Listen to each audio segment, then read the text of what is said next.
Bab 275. Organisasi di belakang Vanessa Xiao. Melihat pria sebesar ini bertingkah seperti anak-anak yang berbuat salah, duduk dengan tegang, dan terlihat bersalah, bagaimana mungkin Vanessa Xiao bisa marah? Terlebih lagi dia hanya sedang bercanda dengan Louis Lu saja. Jadi dia sama sekali tidak marah. Karena pertanyaan yang sama ini juga pernah ditanyakan oleh beberapa kakak yang lain. Lingkungan dunia hiburan memang seperti ini, sangat sulit untuk seorang diri, terlebih lagi Vanessa Xiao adalah seorang gadis kecil. Jika dia dapat memperoleh status yang begitu terkenal, di belakangnya pasti ada sosok yang tidak bisa diusik. Vanessa Xiao tersenyum, lalu berkata, "Lihatlah dirimu ini. Aku hanya bercanda, kamu menganggapnya serius." Aku tidak marah. Senyuman yang ramah itu langsung merambat ke dalam hati Louis Lu. Dia benar-benar khawatir ucapannya tadi menyakiti hati kakak keenam. Saat ini Louis Lu menghela nafas lega, lalu berkata, "Kakak keenam, aku percaya padamu, di waktu yang akan datang aku tidak akan mempertanyakan hal bodoh seperti ini lagi." Ketika Vanessa Xiao melihat dia mengatakan hal itu, dia merasa tersentuh, lalu berkata, "Sebenarnya, hal yang normal jika kamu curiga. Jika kamu tidak curiga, itu berarti kamu tidak memedulikan aku." Kakak keenam, aku. Louis Lu ingin mengatakan sesuatu, namun Vanessa Xiao melambaikan tangannya, lalu berkata, "Yang ada di belakang aku adalah keluarga Long ibu kota. Dengan kata lain adalah perusahaan manajerku, pemilik Tiansheng Entertainment yang di balik layar." Saat ini Vanessa Xiao menjelaskannya dengan perlahan. Hal ini benar-benar terasa aneh jika dibicarakan. Awalnya ketika Vanessa Xiao masuk ke dunia hiburan, dia sama sekali tidak memiliki hubungan dengan keluarga Long. Dia masuk ke dunia hiburan hanya karena tertarik saja, dan tidak pernah memikirkan hal tentang terkenal atau tidak, tentu saja juga tidak memikirkan mengorbankan sesuatu untuk mencapai posisi tinggi. Dia menganggapnya sebagai pengalaman saja, jika gagal dia hanya perlu kembali kerja di Hailey Corp untuk membantu kakaknya. Namun kenyataannya, pikiran Vanessa Xiao terlalu sederhana.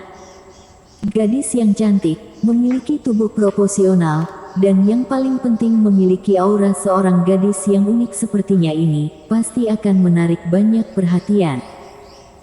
Pertama-tama dia memerankan peran kecil di sebuah film, dan dia langsung menarik perhatian direktur. Mengakibatkan direktur itu berjanji membantu menjadikannya pemeran utama, dan direktur itu juga berkata jika ingin akan terkenal, maka dia harus mengorbankan sesuatu. Maksud dari ucapannya itu sudah sangat jelas. Sudah pasti ingin Vanessa Xiao menerima aturan yang tidak terucap. Tentu saja Vanessa Xiao tidak menerimanya. Saat itu dia langsung berkata, dirinya tidak akan menjual tubuhnya hanya untuk mendapatkan posisi pemeran utama. Namun direktur itu masih saja tidak berhenti mencoba. Pada akhirnya ketika sudah tidak berdaya, dia mulai melakukan hal-hal yang picik, dan akhirnya tiba-tiba keluarga Long muncul, lalu memberikan direktur itu sebuah pelajaran. Dan sejak saat itu, di dunia hiburan sudah tidak pernah muncul informasi tentang direktur tersebut. Dari sana dapat dilihat, kedudukan keluarga Long di dunia hiburan tidaklah rendah.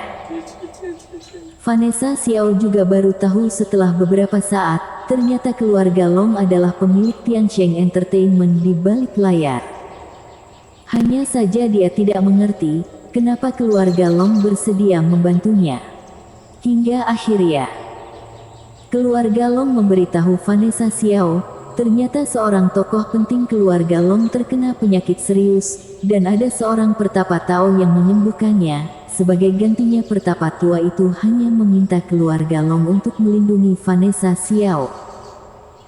Demi balas budi, keluarga Long memutuskan untuk bekerja sama dengan Vanessa Xiao, di satu sisi membantu dia mencapai impiannya, di sisi lain juga untuk melindunginya. Namun Vanessa Xiao tidak berani sembarangan menerimanya begitu saja. Karena dia juga tidak mengenal pertapa Tao tersebut, mengenai keberuntungan yang datang secara tiba-tiba ini, Vanessa Xiao merasa sangat tidak dapat dipercaya. Saat itu bahkan Vanessa Xiao sudah memutuskan untuk keluar dari dunia hiburan, dan tidak menyentuhnya lagi. Namun siapa yang sangka, keluarga Long ternyata mengeluarkan keputusan yang lebih mengejutkan lagi. Dia berkata karena Vanessa Xiao tidak bersedia masuk dunia hiburan, maka mereka bersedia mengangkatnya menjadi pemimpin di balik layar. Mereka bersedia menyerahkan Tiansheng Entertainment kepadanya. Tiansheng Entertainment ini memiliki posisi yang tidak biasa di dunia hiburan. Ada banyak artis besar yang berada di bawah perusahaan mereka. Dan ternyata keluarga Long bersedia memberikannya begitu saja. Saat itu Vanessa Xiao sangat terkejut, dan tentu saja tidak berani menerima hadiah yang begitu besar. Lalu keluarga Long tetap saja tidak berhenti memohon kepada Vanessa Xiao. Mereka meminta kepada Vanessa Xiao untuk memberikan mereka kesempatan untuk balas budi, karena mereka tidak berani mengabaikan ucapan dari pertapa Tao itu. Vanessa Xiao mempertimbangkan hal ini dalam waktu yang lama. Dan akhirnya dia mengumpulkan seluruh hasil pertimbangannya. Dia memilih menjadi artis di bawah Tiansheng Entertainment. Ketika tanda tangan dia juga membaca surat kerja sama dengan teliti, memastikan tidak ada hal yang dapat merugikan dirinya dahulu. Setelah itu dia juga melakukan pengamatan dalam waktu panjang, dan menyadari keluarga Long sama sekali tidak memiliki niat buruk padanya. Mereka tidak hanya memintanya pergi menemani perkumpulan para petinggi, tetapi juga memberikannya sumber daya baik kepadanya. Intinya, keluarga Long sudah sepenuhnya bersiap menyerahkan Tiansheng Entertainment kepadanya. Namun Vanessa Xiao juga tahu diri, sumber daya yang dia dapatkan tidak dia gunakan untuk diri sendiri. Dia dengan inisiatif membagikannya kepada artis yang lain, dan ada beberapa artis yang terkenal karena sumber daya yang dia berikan itu. Dan ini alasan Vanessa Xiao memiliki kedudukan yang tinggi di dunia hiburan. Setelah Louis Lu mendengarnya, dia sudah memiliki perkiraannya sendiri, dan dengan bingung bertanya, kakak keenam, pertapa tua yang berbudi untuk keluarga Long itu, apakah namanya Genko Tian?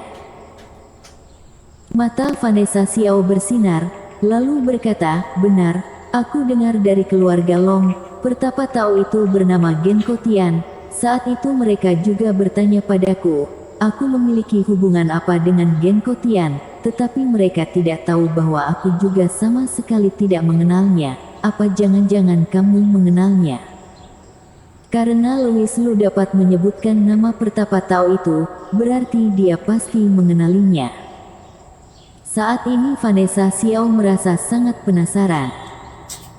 Louis Lu tersenyum dan berkata, tidak hanya kenal, namun juga sangat akrab. Tidak disangka petua yang semena-mena itu ternyata begitu melindungi kalian ketika aku tidak ada. Kalau begitu aku akan memaafkan dia yang telah menjual gambarku begitu saja. Bersambung.